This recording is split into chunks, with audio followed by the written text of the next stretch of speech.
ప్రభునామమున మహిమ కలుగును గాక. మన ప్రియ రక్షకుడు ప్రభు అయిన యేసుక్రీస్తు వారి శ్రేష్టమైన నామమున కూడి వచ్చిన ప్రియులందరికీ నా హృదయపూర్వక ప్రేమ వందనాలండి. మంచిది ప్రియులారా, ఇప్పటి వరకు దేవుడు తన మహాకృపను బట్టి మనల్ని ఎంతగానో ప్రేమిస్తూ ఆయన అమూల్యమైన కృపచేత రక్షిస్తూ మనల్ని విశ్వాస జీవితంలో ముందుకు సాగిస్తుండగా దేవుడు తాను సిద్ధపరిచిన సత్కార్యాలలో విరివిగా పాల్గొనడానికి మన చేతి పని అయి ఉన్నామని గ్రహించి మనము జీవిస్తున్నందుకు ఆత్మ ప్రభువు మనతో కూడా తానే మనకు తోడుగా ఉండి నడిపిస్తున్నందుకు కృతజ్ఞతాస్తుతులు చెల్లిస్తున్నాం. మంచిది ప్రియులారా, కొద్ది నిమిషముల పాటు సమయం 9:49 అయింది. చాలా క్లుప్తంగానే మనము ఈ యొక్క సమయాన్ని మనము కలిగి ఉండి త్వరగా మనం ఈ ధ్యానాంశాన్ని ముగించుకుందాం ప్రియులారా. ప్రకటన గ్రంథం 3వ అధ్యాయం. ప్రకటన గ్రంథం యోహాను రాసిన ప్రవచనాల గ్రంథం 3వ అధ్యాయం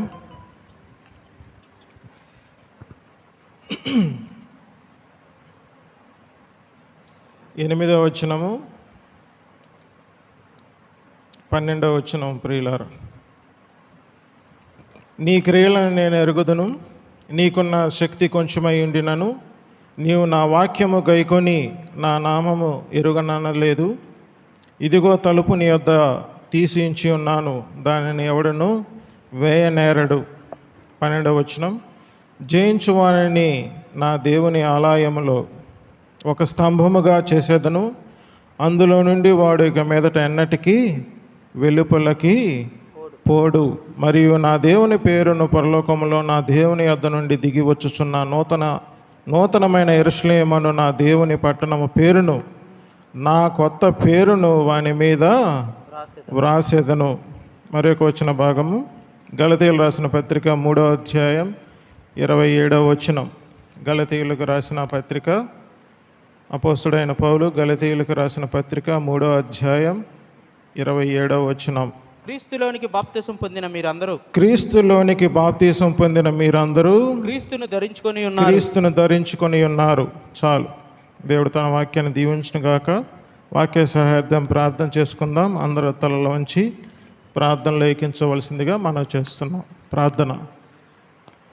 మమ్మల్ని మిక్కిలిగా ప్రేమించిన మా ప్రియ పరలోకపు తండ్రి, జీవము గల నాయన, జీవాధిపతి యేసుక్రీస్తు నీ ఘనమైన నామములకు అపరంజి పాదములకు వేలాది స్తుతులు స్తోత్రములు నాయన.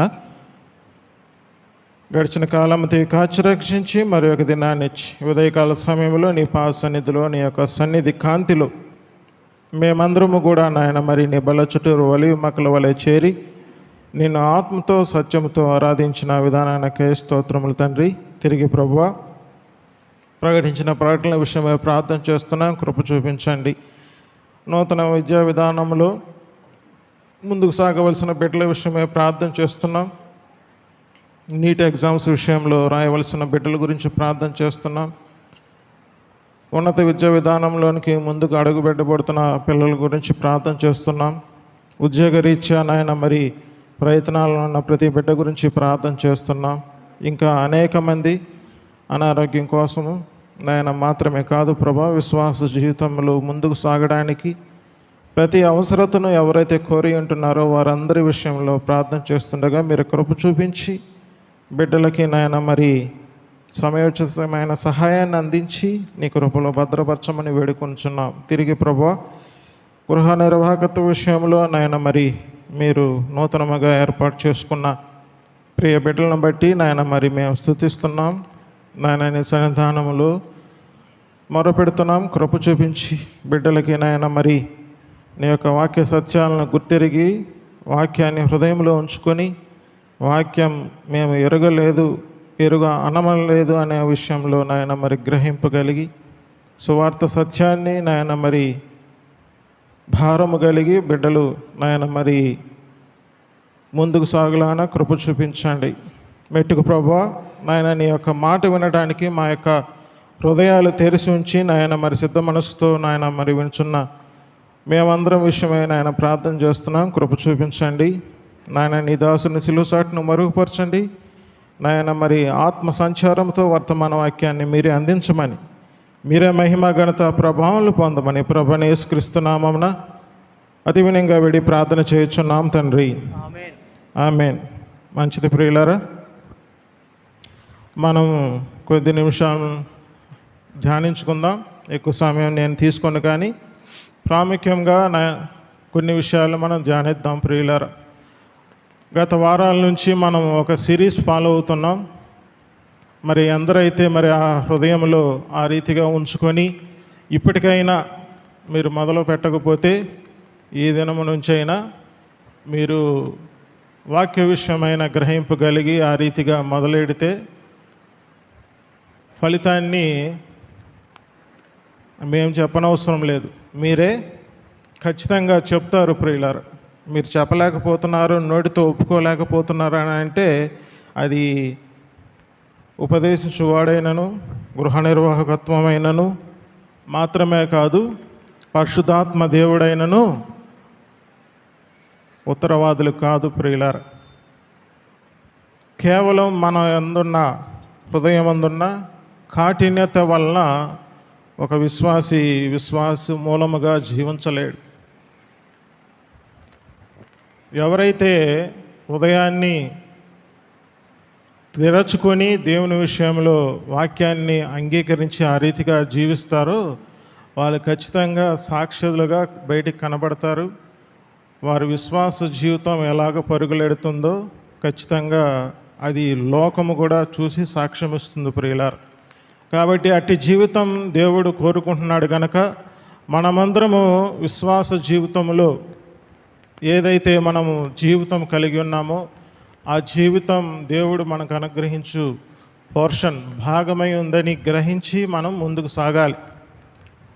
నేను సారికి చెప్తున్నాను, ఏదో పేరుకు మాత్రం వచ్చి ఇక్కడ వాక్యాలు హృదయంలో నుంచి బట్టి వల్లించి అవే ఒప్పుకుంటూ ఆ శరీర రక్తాలలో పాలు పంపుదలు పొందుతున్నాం.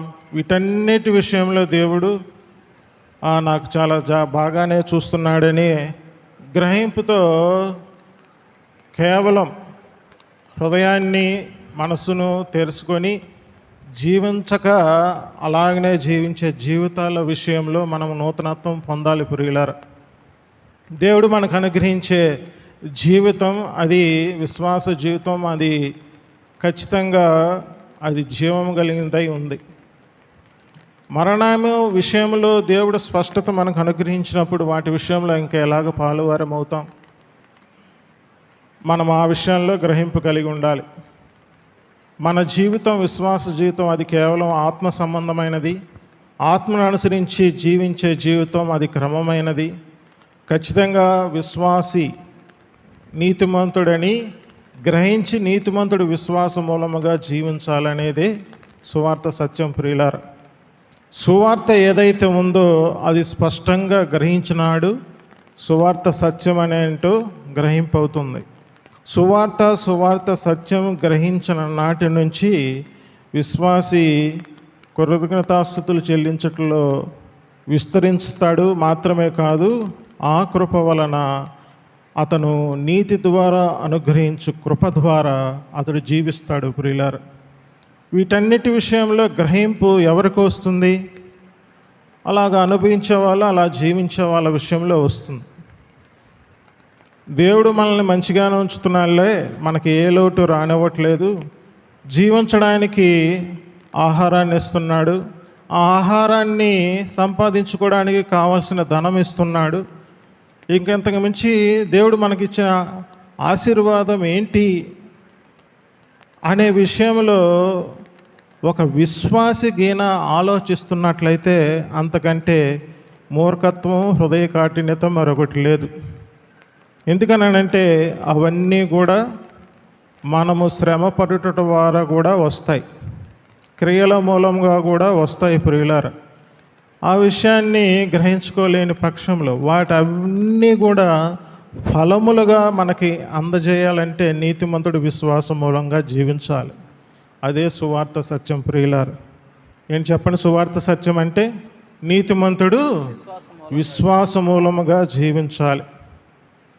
మనం ఇప్పుడు ధ్యానిస్తున్నాం గలతీయులు రాసిన పత్రిక 3వ అధ్యాయం 27వ వచనం. మరొకసారి చదవండి. గలతీయులు రాసిన పత్రిక 3వ అధ్యాయం 27వ వచనం. క్రీస్తులోనికి బాప్తిసం పొందిన మీరు క్రీస్తులోనికి బాప్తిసం పొందిన మీరందరూ క్రీస్తును ధరించుకొని ఉన్నారు. మనకి నీటి బాప్తిసం తెలుసు కదా. నికోదేము విషయంలో చిన్ననాటి నుంచే మనం వింటున్నాం. ఒకడు ఆత్మ మూలంగా నీటి మూలంగా జన్మిస్తే కానీ వాడు నా యొద్దకు రాడు అని నికోదేము విషయంలో చెప్తుంటే, మరలా తల్లి గర్భంలోకి వెళ్ళి ఎలా జన్మిస్తాడు అనే డౌటు ఎవరికి వచ్చింది? ధర్మశాస్త్ర ఉపదేశకుడికి వచ్చింది ప్రియులారా. ఎందుకంటే అతను వింటాడే నీతి క్రియల మూలమైనది, ఆత్మ మూలమైనది కాదు.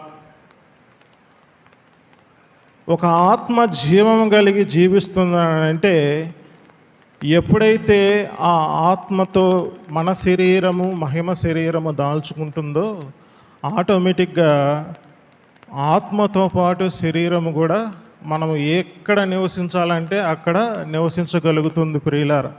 ఈ సత్యం ఎరిగిన నాటి నుంచి విశ్వాస జీవితం మారిపోతుంది.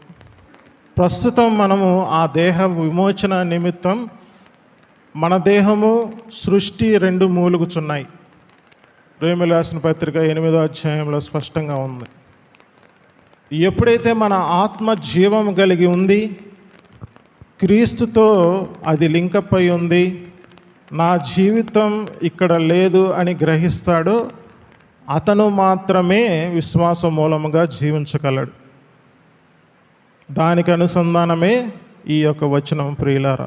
క్రీస్తుతో కూడా ఏమై ఉన్నాం? మీరందరూ యేసుక్రీస్తునందు విశ్వాసం వలన దేవుని కుమారులై ఉన్నారు. క్రీస్తులోనికి బాప్తీసం పొందిన మీరందరూ క్రీస్తును ధరించుకొని ఉన్నారు. మనమందరం ఏం ధరించుకుంటున్నాం? వస్త్రాలు ధరించుకుంటున్నాం. మరి క్రీస్తును ధరించుకొని ఉన్నామనే గ్రహింపు మనకు ఎలా కలుగుతుంది ప్రియులారా? క్రీస్తులోనికి బాప్తిసం పొందాము అనే గ్రహింపు వస్తే క్రీస్తును ధరించుకొని ఉన్నాం. క్రీస్తు యేసునందు ఏ శిక్షా విధి లేదు అని మనం చదువుకుంటున్నాం. క్రీస్తు యేసునందు మనం ఉన్నామా అనే క్వశ్చన్ వేసుకుంటే అది చాలా గొప్ప ప్రశ్న అని మనం అనుకుంటే అది పొరపాటే ప్రియులారా. ఎందుకంటే క్రీస్తు యేసునందు ఉండటం అది నీ చిత్తంలో లేదు, లేకపోతే నీ యొక్క సామర్థ్యంలో లేదు. అదే రీతిగా క్రీస్తులోనికి బాప్తీసం పొందామనే గ్రహింపు వస్తే క్రీస్తుని ధరించుకొని ఉంటాం. క్రీస్తు ధరించుకునే విషయంలో కూడా నీ యొక్క సామర్థ్యం ఏమి లేదు. ఈ సత్యాన్ని ఎరగగలిగితే ఆ రెండు విషయాలను మనం పట్టుకుంటాం ప్రియులారా. క్రీస్తులోనికి బాప్తీసం అని అంటే ఇప్పుడు మనం బాప్తీసం ఏ రీతిగా తీసుకుంటాం? చిన్నప్పుడైతే మాకు సేవకుల వాళ్ళు కానీ సంసోన్ అయ్య గారు కానీ వెళ్ళి మమ్మల్ని ఆత్మకూరులో చాలామంది పెద్దలు కూడా ఆ రీతిగానే కాలువలో కొంతమంది నదుల్లో వెళ్ళి మనం బాప్తీసం, అది నీటి బాప్తీసం, అది సంఘములో చేర్చబడడానికి సాక్షార్థముగా ఇచ్చే బాప్తీసం ప్రియులారా. అందులో దేంట్లో మునుగుతాం చెప్పాలి? దేంట్లో మునుగుతాం? అలాంటి అనుభవం లేని వాళ్ళు చెప్పలేరులే, కానీ అనుభవం ఉన్న వాళ్ళు చెప్పండి. దేంట్లో మునుగుతున్నాం? నీటిలో మునుగుతున్నాం. మరి బాప్తిసం అంటే ముంచబడటం. ఇప్పుడే అన్న చెప్పారు కదా. ఏమి కప్పివేయబడ్డాయి? పాపములకు కప్పివేయబడ్డాయి, అంటే పాతి పెట్టబడ్డాయి. క్రీస్తు మరణం లేకపోతే క్రీస్తులోనికి బాప్తిసం అంటే పాతి పెట్టబడటం అంటే మన పాప జీవితం మృతమైనదిగాను, క్రీస్తుతో సజీవులమై మనం పునరుద్ధానం అయ్యామని అంటే, లేకపోతే లేపబడ్డామని అంటే నీతి విషయమై లేపబడ్డామని కదా. ఇప్పుడు క్రీస్తులోనికి బాప్తీసం పొందామని అంటే ఏ జరిగిన కార్యం? అది క్రీస్తు శిలువతో పాటు లేకపోతే క్రీస్తు మరణంతో పాటు జరిగిన కార్యం. ఇది మొదట విశ్వాసి అయిన వాడు గ్రహించాలి. క్రీస్తుతో పాటు క్రీస్తులోనికి బాప్తీసం పొందిన మనమందరము క్రీస్తును ధరించుకొని ఉన్నామో అనే ఒప్పుకోలు ఎందుకు రావట్లేదు? ఖచ్చితంగా ఆ విషయమైన గ్రహింపు లేదు ప్రియులారు. ఇది అక్షరార్థము తీసుకుంటే వచ్చేది కాదు. ఆత్మానుసారంగా తీసుకుంటే కలిగేది ప్రియులారు. ఏదైనా మనకి కలగవలసిన జీవితం అది మనం అక్షరార్థంగా తీసుకుంటే రాదు. మనం ఆత్మీయంగా మన ఆత్మ ఏ రీతిగా నడిపింపబడుతుందో ఆ వాటినన్నిటినీ కలిగి మనము అక్షరార్థంగా జీవించాలి. దేవుడు అదే కోరుకున్న జీవితం ప్రియులార. మనము ఈ మత్స్య దేహమందే మనము యుగయుగములు సదాకాలం ఏ రీతిగా జీవించాలో శరీరాన్ని నిరర్థకరం చేసుకొని జీవించాలని దేవుడు కోరుకుంటున్నాడు. ఎందుకంటే మన ఆత్మ ఎప్పుడో దేవుని సన్నిధానంలో ఆయనతో పాటు ఆయనతో ఐక్యమైపోయాం. యోహాను సువార్త 17వ అధ్యాయంలో స్పష్టంగా రాసింది ప్రియులారా. కాబట్టి ఆ విషయాలు మనం గ్రహింపు లేని వారమైతే ఖచ్చితంగా మనము వాటిని గ్రహించలేము. మన హృదయానికి గోచరము కావు. మన మనస్సుకు ఎట్టి పరిస్థితుల్లోనూ అది ఒప్పుకోలు ద్వారా మనం తీసుకోగలమా, లేకపోతే వచ్చేది అవిధేయతే. మనం అలనాడు ఇజ్రాయేల్ ప్రజలు వాళ్ళు మేము చెప్పిందంతా చేస్తామని వాళ్ళు ఎంతో విధేయతతో వాళ్ళు చూశారు. కానీ ఆ విషయంలో అది దేవుడు అవిధేయతతో పోలుస్తున్నాడు. చూస్తారా రోమీయులు రాసిన పత్రిక. సత్యాలు గ్రహించినప్పుడు హృదయంలో నిలుపుకుంటే అది దుష్టుడు తీసివేయ నేరడు ప్రియులారా. రోమీయులు రాసిన పత్రిక 10వ అధ్యాయం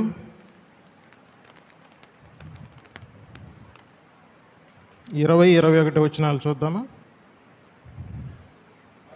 మరియు యెషయా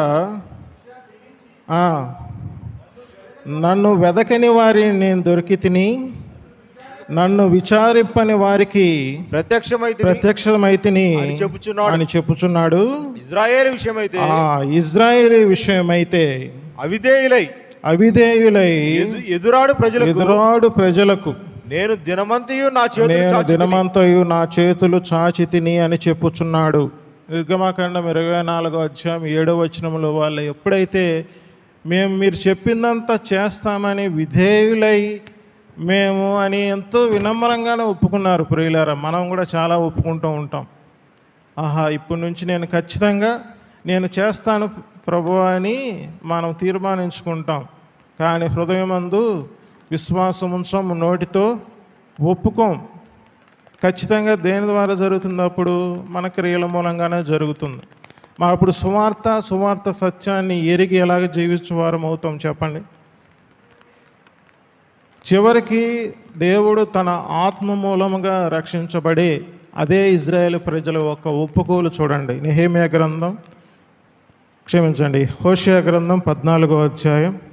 నేను వివరించట్లేదు, సమయాన్ని చాలా తక్కువగా ఉన్నది, చూపించి వదిలివేస్తాను. హోషేయ గ్రంథం 14వ అధ్యాయం 3వ వచనం చూద్దామా. అశూరీయుల చేత రక్షణ నొందగోరము, మేమికను గుర్రములను ఎక్కము, మీరే మాకు దేవుడని మేమిక మీదట మా చేతి పనితో చెప్పము. ఏ పనితో అండి చెప్పండి. మేము చేస్తామనేది ఏ పనేది హృదయంలో అనుకున్నారు వాళ్ళు? చెప్పండి, మళ్ళీ ఒకసారి చదవన్నాను. అశూరీయుల చేత రక్షణ నొందగోరము, మేమికను గుర్రములు ఎక్కము, మీరే మాకు దేవుడని మేమిక మీదట మా చేతి పనితో చెప్పము. మా కర్మనీతితో మా స్వనీతితో మేము చెప్పము. తండ్రి లేని వారి ఎడల వాత్సల్యం చూపువాడవు నీవే కదా. వారు విశ్వాసఘాతకులు కాకుండా నేను వారిని గుణపరచుదును. వారి మీదనున్న నా కోపము చల్లారెను, మనస్ఫూర్తిగా వారిని స్నేహితును. చాలు 9వ వచనం చదవండి. జ్ఞానులు ఈ సంగతులు వివేచింతురు, బుద్ధిమంతులు వాటిని గ్రహించుతురు. ఏలయనగా యెహోవా మార్గములు చక్కనివి, నీతిమంతులు దానిని అనుసరించి నడుచుకొందురు గాని తిరుగుబాటు చేయువారు దారికి అది అడ్డం కనుక వారు త్రొట్టిల్లుదురు. ఇప్పుడు చెప్పండి, ఎవరు నీతిమంతులు, ఎవరు అనీతిమంతులు? నీతిమంతులు అయినప్పటికీ అనీతిమంతులుగా ప్రవర్తించే వారెవరు? తిరుగుబాటు చేయవారు ఎవరు ప్రియులారు? మనమే ప్రశ్నించుకుందాం.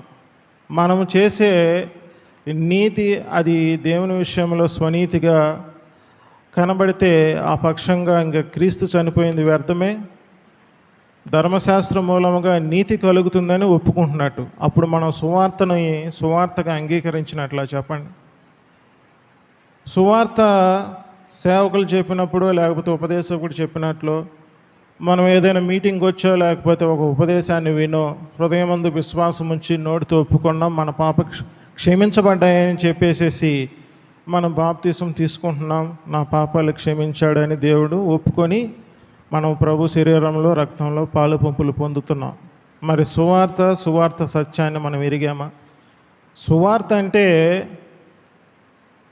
కేవలం మనం కొరింథీయులకు రాసిన మొదటి పత్రిక 15వ అధ్యాయం 2, 3, 4 వచనాల్లో నాకు అప్పచెప్పిన ఉపదేశము ఏదనగా అని చెప్పేసి లేఖనాల ద్వారా క్రీస్తు వచ్చాడు, చనిపోయాడు, లేచాడు, లేఖనముల ద్వారా జీవిస్తున్నాడనే అది దాని ద్వారానే సువార్త నిర్వచనం అని అనుకుంటే మనం హృదయంలోకి ఆ వచనాలు పెట్టుకుంటే క్రీస్తు ద్వారా మనకి ఉపదేశము ద్వారా మనకేం కలిగిందని నమ్ముచున్నాం, రక్షణ కలిగిందని నమ్ముచున్నాం.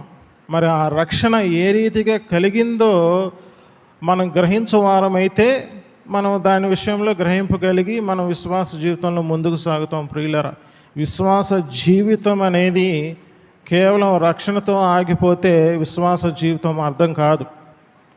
ఆయన మరణం, ఆయన పుట్టుక, లేకపోతే ఆయన రాక, ఆయన మరణము, ఆయన పునరుద్ధానము, ఆయన జీవితం, ఈ మూడు కూడా మనము గ్రహింపు కలిగిన వారమైతేనే ఆయన జీవితం అనేది మనకి నేర్పేవాడు ఆత్మ ప్రభు అయి ఉన్నాడు. మనము ఆత్మచేత మనం నడిపింపవారమైతే ఆ జీవితం మనకు అర్థమవుతుంది. ప్రియులారా, మనం ఉదయకాలం స్వయంలో చదువుకున్నాం కదా, చదవండి ఒకసారి. రోమీయులకు రాసిన పత్రిక 3వ అధ్యాయం 4వ వచనం. నేను ఒక 10 నిమిషాల్లో ముగిస్తాను. రోమీయులకు రాసిన పత్రిక 6వ అధ్యాయం, ప్రియులారా క్షమించండి, 6వ అధ్యాయం. కాబట్టి తండ్రి మహిమ వలన క్రీస్తు మృతుల్లో నుండి ఎలాగో లేపబడినో అలాగే మనమును నూతన జీవం పొందిన వారమై నడుచుకున్నట్లు మనం క్రీస్తుతో కూడా బాప్తిసం పొందింది ఎందుకు? ఆయనతో కూడా పాతి పెట్టబడి ఆయనతో కూడా తిరిగి లేచామని, పాపం విషయమై చనిపోయి నీతి విషయమై జీవించబడ్డామని. అదే రీతిగా ఆ జీవితం, ఆ నీతి విషయమైన జీవం ఏదైతే ఉందో అది నూతన జీవము పొందిన వారమై నడుచుకున్నట్లు మనము బాప్తీసం వలన మరణంలో పాలు పొందుటకై ఆయనతో కూడా పాతి పెట్టబడితిమి అని అంటున్నాడు. మనం పాతి పెట్టబడేది దేనికోసం అంటే నూతన జీవం కోసం. ప్రియులారా, అదే మనము క్రీస్తులోనికి బాప్తీసం అనే అనుభవం. అయితే పరిశుద్ధాత్మలో బాప్తీసం అనేది కూడా ఉంది. ప్రియులారా, ఈ 2 విషయాల్లో పౌలు భక్తుడు చాలా స్పష్టంగా సంగమునకు దేవుడు తాను ఏర్పాటు చేసిన ఏర్పాటు విషయమైన గ్రహింపు పౌలు భక్తుడి ద్వారానే మనకు అందించబడతాయి. ఎందుకంటే సంఘము కోసము సంగతులు అది సంఘము ద్వారానే దేవుడు బయలుపరుస్తాడు. ప్రియులారా, కాబట్టి ఈ యొక్క సంగతి మనము పరిశుద్ధాత్మలో బాప్తిస్మం అనే అనుభవంలోనికి రావాలని అంటే మొదట క్రీస్తులో బాప్తిస్మం పొందామా లేదా అనేది మనం గ్రహించుకోవాలి. క్రీస్తులో బాప్తిస్మం పొందలేదని అనుకోండి, అంటే ఆ అనుభవంలోనికి రాలేదనుకోండి, పొందినా కూడా మన జరిగిన కార్యం అది తెలిసినా కూడా తెలియనట్లు జీవించటం, దాన్నే మనము సువార్త సత్యానికి భిన్నంగా జీవించడం. ప్రియులారా, ఆ విషయంలోనే గ్రహింపు లేక గలితీయులు అందరూ కూడా పొరపడుచు ఉన్నారు. భిన్నమైన సువార్త తట్టు తిరిగారు. ఆ సువార్త సత్యాన్ని ఖచ్చితంగా ఒప్పింప చేయడానికి ఒక్క నిమిషం కూడా వెలుతీయకుండా ఆ సత్యాన్ని బయలుపరచడానికి చెప్పడానికి ఖచ్చితంగా ఒక యుద్ధాన్నే ప్రకటించి పౌలు భక్తుడు ఆ రీతిగా ముందుకు సాగాడు. ప్రియులారా, ఇదే గలతీలు రాసిన పత్రిక 2వ అధ్యాయం 14వ వచనంలో ఆ సువార్త సత్యాన్ని ఎవరు చేయట్లేదో చూడండి ఒకసారి.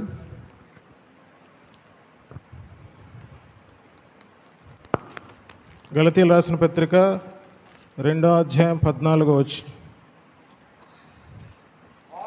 వారు క్రమముగా నడుచుకొనకపోవుట నేను చూచినప్పుడు, నడుచుకోకపోవట నేను చూచినప్పుడు, అందరి ఎదుట కేఫాతో నేను చెప్పినదేమనగా నీవు యూదుడివై ఉండి యూదుల వలె కాక అన్యజనుల వలె ప్రవర్తించుండగా అన్యజనులు యూదుల వలె ప్రవర్తింపవలనని ఎందుకు బలవంతము చేయుచున్నావు?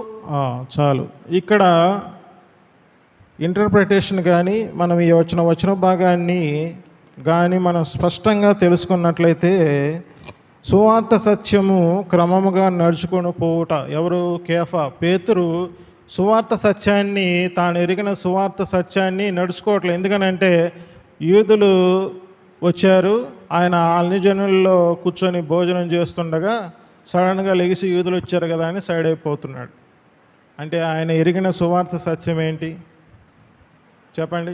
ఒక మతానికి ఆధిక్యత ఇచ్చి మనం ఆ రీతిగానే నడుస్తూ ఉన్నాం అనుకోండి, సువార్త సత్యం మనకు బోధపడదు. అప్పుడు సత్యమునకు సహకారులమైనవలసిన మనము సత్యానికి భిన్నముగా ప్రవర్తించే వారం అవుతాం. దానివల్ల ఎవరికి నష్టం? మీకు మాత్రం నష్టం అని అనుకుంటే సరిపోదు. సువార్త సత్యము ముందుకు సాగదు ప్రియులారా. దానికి కూడా మనం అడ్డముగా నిలిచిపోతున్నాం. ఎందుకంటే ఐక్యం చేసింది మతము కాదు ప్రియులారా. ఆ మతాన్ని అడ్డుకోవడని పడేసి సువార్త సత్యంలోనికి దేవుడు నడిపించి మనమందరం ఏకభావముతో ముందుకు సాగాలని, అన్యజనులైన యూదేతరులైనా సరే ఉండాలని చెప్పి మనం ఆ రీతిగానే ప్రవర్తిస్తే ఏం ప్రయోజనం చెప్పండి? కాబట్టి కింద అంటున్నాడు, నేను కట్టిన గోడను పడేసిన నేను మరలా కడితే ఏ రీతిగా నేను మరలా ఆ సువార్త సత్యం వైపు నేను దృఢంగా నిలబడిన వాడిని అవుతాను. చాలామంది ఏమంటున్నారంటే రక్షణ విశ్వాసం ద్వారానే అంటున్నాడు, కొనసాగింపు మాత్రం నీ క్రియల మూలంగానే నువ్వు చేయాలని అంటున్నారు.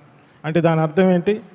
పడగొట్టిన గోడను మరలా కట్టడమే ప్రియులారు. దాని ద్వారా నువ్వు సువార్త అనేది ఏంటో మొదట ఎరగలేదు. ఎందుకంటే సువార్త కేవలం విశ్వాస యొక్క విశ్రాంతి ద్వారానే కలిగే జీవితం ప్రియులారా. అది ముందుకు కొనసాగుతుందని అంటే విశ్వాస మూలంగా జీవిస్తున్నాడని. సువార్త అనేది ఒక పాపి నీతిమంతుడిగా తీర్చేది ఎలాగో తెలుసుకోవడం సువార్త అయితే, ఆ సువార్త నీతిమంతుని చేసిన నీతిమంతుడి విశ్వాస మూలముగా జీవించేది సువార్త సత్యం. ఈ రెండు ఎరగకపోతే కట్టిన కూడా మరలా కడుతున్నట్టే, ఆ దాస్యమైన కాడి కింద మరలా పెడుతున్నట్టే. క్రీస్తు మనకు చేసిన ప్రయోజనాన్ని అది అనుభవించకపోయినట్లే. ఆయన మరణం మనల్ని పాప విముక్తులుగా చేస్తే, ఆయన పునరుద్ధానం మనల్ని నీతిమంతులుగా చేసింది ప్రియులారా. అదే ఆయన జీవించడం ద్వారా మనం జీవిస్తున్నామని గుర్తెరిగితే మనము సువార్త సత్యములో ఆ సత్య విషయమైన అనుభవ జ్ఞానము కలిగి మనం జీవిస్తున్నట్లు. ఈ విషయాలన్నీ నామకార్థంగా దేవుని సన్నిధానానికి వచ్చి ఏదో మేము పితృపారంపర్యమైన ప్రవర్తన మేము జరిగిస్తూ వెళ్తున్నామని అంటే, దేవుడు అనుగ్రహించు జీవితం అది ఇక ముందుకు సాగదు. వెనుతిరిగే వారం అవుతాం. కేవలం వెనుతిరిగే వారం అయితే కాదు ప్రియులారా, తిరుగుబాటు చేయవారం అవుతాం. పైగా విశ్వాస విషయంలో ఎవరైతే అవిశ్వాసులు భ్రష్టులుగా ఉండిపోయారో అటువంటి జీవితం కూడా మనలో కలుగుతుంది ప్రియులారా. ఆ విషయంలో మనం జాగ్రత్త కలిగి ఉండాలి. కాబట్టే దేవుడు అనుగ్రహించిన ఈ విశ్వాస జీవితాన్ని మనము ఈ యొక్క రక్షణ అనుభవం చేత జాగ్రత్తగా చేపట్టే వారమైతే మనం బాగా ప్రవర్తించేవారం. లేని పక్షంలో ఖచ్చితంగా మనం జీవించం ప్రియులారా. మనం ఇది తెలుసుకుంటేనే మనలో కలిగే సత్కార్యాల విషయంలో మనం గ్రహింపగలుగుతుంది. క్రీస్తులోనికి బాప్తిస్మం తెలుసుకోవాలి, అదే రీతిగా పరిశుద్ధాత్మలోనికి బాప్తిస్మం. నీతి మార్గము, పరిశుద్ధమైన ఆజ్ఞలు, ఈ రెండు కూడా పౌలు భక్తుడి ద్వారా దేవుడు మనకి సత్యాల ద్వారా అనుగ్రహించాడు.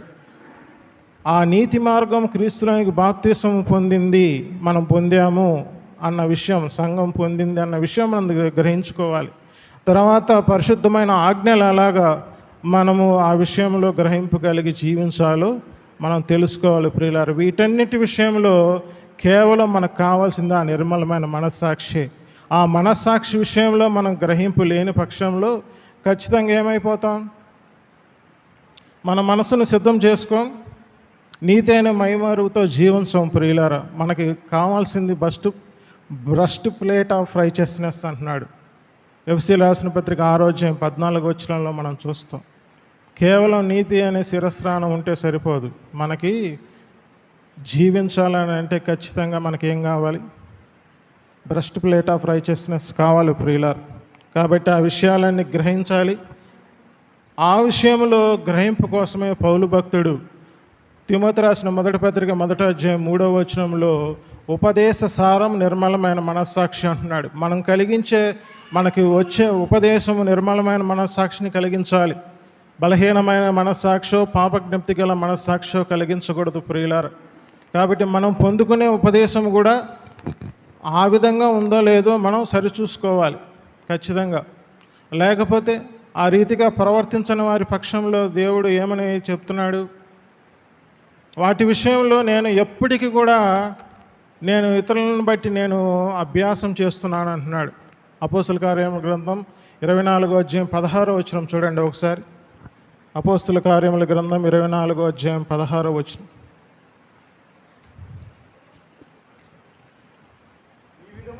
ఈ విధముగా నేనును దేవుడి ఎడలను మనుషుని ఎడలను ఎల్లప్పుడూ నా మనస్సాక్షి నిర్దోషమైనట్లుగా ఉండునట్లు అభ్యాసం చేసుకొనుచున్నాను అంటున్నాడు. ఇటు నిర్మలమైన మనస్సాక్షి మనకు ఎందుకు కావాలి? ఖచ్చితంగా తప్పిపోతే మనకు కలిగే పరిస్థితి చాలా బహు ఘోరముగా ఉంటుంది ప్రియులారా. తీతు రాసిన పత్రిక 1:14 చివరి లైన్ నుంచి చదువుదామని. విశ్వాస విషయమున అనేది ఉంది చూడండి. తీతు రాసిన పత్రిక 1:14 విశ్వాస విషయమున స్వస్థులకు నిమిత్తం వారిని కఠినంగా గద్దింపుము. పవిత్రులకు అన్నియు పవిత్రములే గాని అవిశ్వాసులకును ఏదియు పవిత్రమైంది కాదు. వారి మనస్సును వారి మనస్సాక్షియు పవిత్రపరచబడి ఉన్నవి. మనము హృదయ పవిత్రత కలిగిన మనము మనస్సాక్షి పవిత్రత దేని ద్వారా కలుగుతుందని చెప్పాం.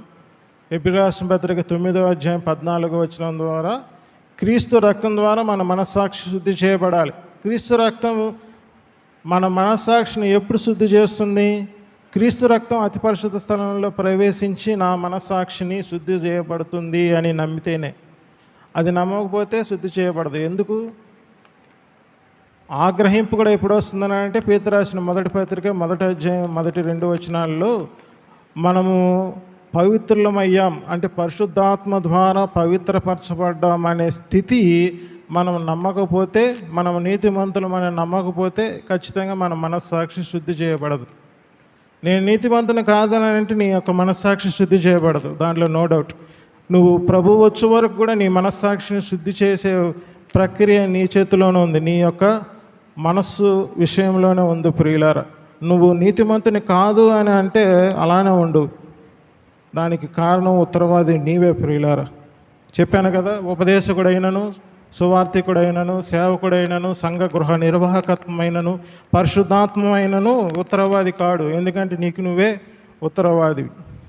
తిమోతి రాసిన మొదటి పత్రిక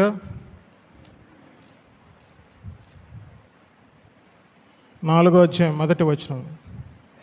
అయితే కడవరి దినములలో ఆ, కొందరు అబద్ధికుల వేషధారణ వలన ఆ, మోసపరచు ఆత్మలయందును ఆ, దయ్యముల బోధయందును ఆ. లక్ష్యముంచి లక్ష్యముంచి విశ్వాస భ్రష్టులగుదురని విశ్వాస భ్రష్టులగుదురని ఆత్మ తేటగా ఆత్మ చెప్పుచున్నాడు. తేటగా చెప్పుచున్నాడు. ఆ అబద్ధికులు ఆపదికులు వాతవేయబడిన మనసాక్షి గలవారై వాత వేయబడిన మనస్సాక్షి గలవారై వివాహము నిషేధించుచు వివాహం నిషేధించుచు సత్య విషయమై సత్య విషయమై అనుభవ జ్ఞానము గల అనుభవ విశ్వాసులు జ్ఞానము గల విశ్వాసులు కృతజ్ఞతాస్తుతులు చెల్లించి ఆ, పుచ్చుకొను నిమిత్తము ఆ, దేవుడు సృజించిన ఆహార వస్తువులను వస్తువులను కొన్నిటిని తినుట కొన్నిటిని మానవలనని తినుట మానవాళ్ళని చెప్పుదురు. చెప్పుచుందురు.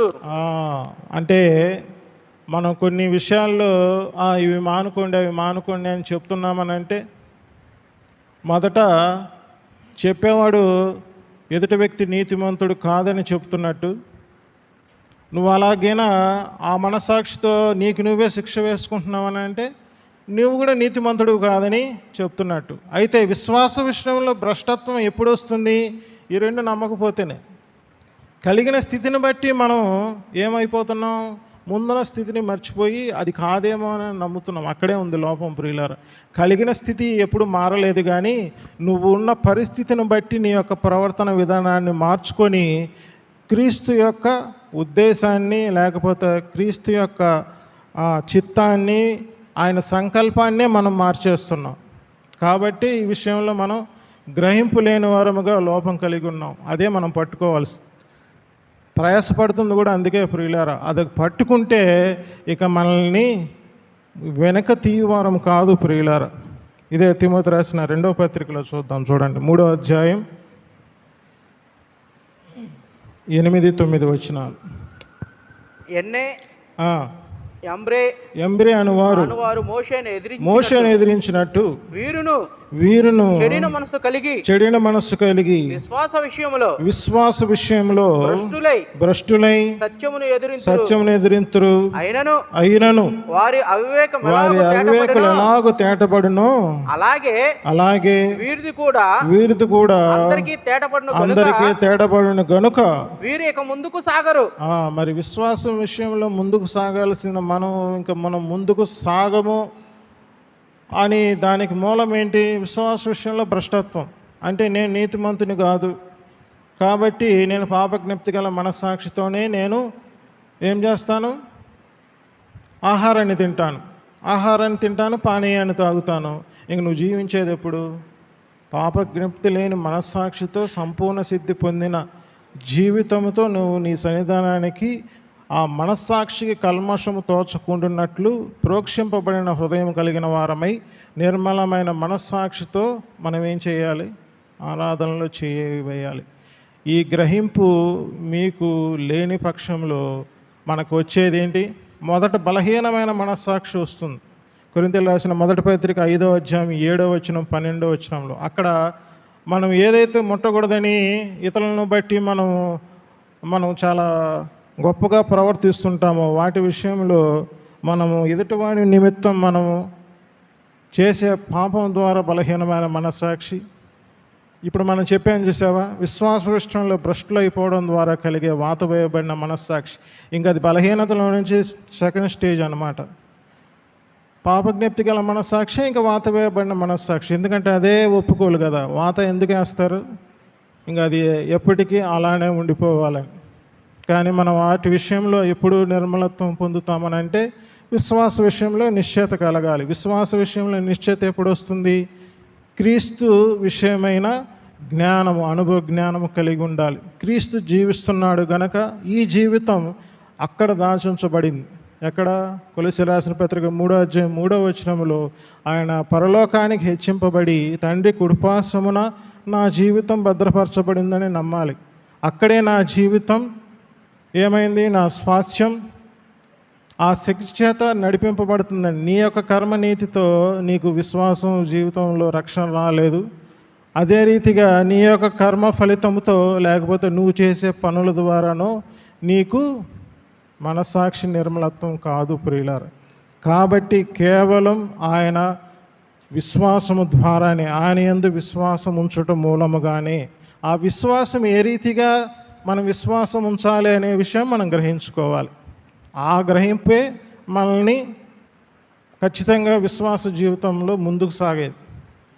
అసలు ఆ సువార్త సత్యాన్ని చెప్పిందే దానికోసం ప్రియులారా. అబ్రహాముకి దేవుడు ముందుగా సువార్తను ఏదైతే ఇచ్చాడో అది నీతిమంతుడు విశ్వాస మూలంగా జీవిస్తాడు. ఆ నీతి ఏదైతే ఉందో అది ఒప్పుకోలు, అది క్రీస్తు ద్వారా అది కలిగిందని మనం ఒప్పుకోవాలి. ఆ ఒప్పుకోలు, ఆ సాక్ష్యం, లేకపోతే ఆ సువార్త ఆశీర్వచనం మనం ఎప్పుడైతే గ్రహింపుకు తెచ్చుకుంటామో నీతిమంతుడు విశ్వాసం మూలంగా ఎలాగ జీవిస్తాడో సువార్త సత్యం అవుతుంది. ఆ సువార్త సత్యాన్ని మనం ఎలా గ్రహించాలో ఆ నిర్మలమైన మనస్సాక్షి మనం కలిగి ఉంటే ముందుకు సాగుతాం, లేకపోతే ముందుకు సాగని వారముగానే ఉంటాం ప్రియులారు. కాబట్టి ఆత్మ చెప్పు సంగతులు మనం గ్రహింపు కలిగి ఉండాలి. ఇవి ఖచ్చితంగా సారికి ఎందుకు చెప్తున్నామని అంటే ఆ విషయంలో మీరు గ్రహింపు కలిగి ఇప్పటి నుంచి అయినా స్టార్ట్ చేస్తే రిజల్ట్ మీలో తెలుసుకుంటారు. స్టార్ట్ చేయకపోతే తెలుసుకోరు. మీరే నాకు వచ్చి సాక్ష్యం చెప్తారు, కరెక్టే బాబు, లేకపోతే కరెక్టే అన్న, కరెక్టే తమ్ముడు, కరెక్టే ప్రదీపు, నువ్వు చెప్పింది నేను గ్రహించాను. ఈ రోజు నుంచి ఇప్పటి నుంచి నేను పాపజ్ఞప్తికి మనస్సాక్షి లేని వాణిగా నేను జీవించడానికి నిర్ణయించుకొని జీవిస్తుండగా ఆత్మ ప్రభు నాకు సహాయం చేస్తున్నాడు అని క్లియర్ కట్ గ్రహింపు మనకు వస్తుంది. మనం చేసే ప్రతి అడుగు, మనం నడిచే ప్రతి అడుగు కూడా మనకి గ్రహింపునిస్తుంది ప్రియులారా. అంతకంటే ధన్యత ఏముంది? మనం చేసే ఆరాధన అదే ప్రియులారా. ఆరాధన అంటే జీవితం. మనం జీవిస్తున్నామంటే ఆరాధిస్తున్నామని అర్థం. అది సపరేట్గా ఏదో ఒక రోజు నిర్ణయించుకొని వచ్చి ఆరాధించే ఆరాధన కాదు ప్రియులారా. జీవితం అనేది ఆరాధన. ఆరాధనలో కావాల్సింది సువార్త సత్యమును ఎరిగి మనము క్రమముగా నడుచుకోవడం. దాన్నే విశ్వాస మూలమగు జీవితం అన్నాడు. దాన్నే దేవుడు మనకు అనుగ్రహించు విశ్వాస జీవితం యొక్క భాగం. ఆ భాగం ఎందరైతే స్వతంత్రించుకుంటారో దేవుని రాజ్యాన్ని అంతగా స్వతంత్రించుకుంటాం. స్వతంత్రించుకోకపోతే మనకి ఈవులు ఉండవు, ఫలాలు ఉండవు ప్రియులారా.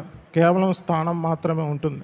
కాబట్టి వీటి విషయంలో అన్ని గ్రహింపు కలిగి ఇకనైనా నేను అంత్యదినాల్లో ఉన్నాను, ఇక రేపో మాపో క్రీస్తు వస్తున్నాడనే గ్రహింపు కలిగి ఉన్న నేను విశ్వాస విషయంలో స్పష్టత నిశ్చయిత లేకుండా నేను ఆరాధిస్తున్నాను.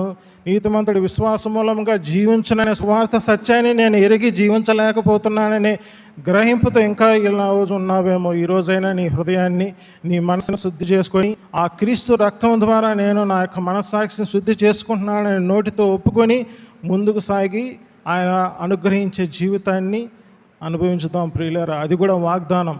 ఈరోజు నీకు వాగ్దానంగా వెలువడదని నమ్మి విశ్వాసం ఉంచి నోటితో ఒప్పుకొని జీవించు, అవన్నీ కూడా కలుగుతాయి. దేవుడు తన వాక్యాన్ని జీవించును గాక.